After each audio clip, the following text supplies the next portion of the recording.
Жер да өз түшүмүн берет. Тойгончо жеп, жер үстүндө тынч жашайсыңар. Эгерде 7-жылы жебирөөнү сеппесек, же түшүм жыйнабасак, эмне жейбиз дей турган болсоңор, мен 6-жылы силерге батамды беремин. Ошондо жер 3 жылдын түшүмүн берет.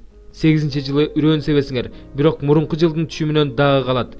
Ошол түшүмдү 8-жылдын түшүмү бышканча 9-жылга чейин жейсиңер. Жер биротоло сатылбасын, анткени жер меники. Силер мен үчүн келгинсиңер жана көчкүнсүңөр. Өзүңөрдүн ээлеп турган жериңерди сатсаңар болот.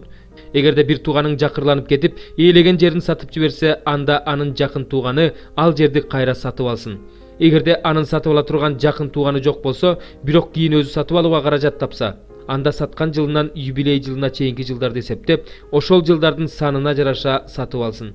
Эгерде кайра сатып алууга каражат таппаса, анда сатылган жер алган кишинин колунда юбилей жылына чейин калат. Ал эми юбилей жылы жер кайрадан ээсинин колуна тиет.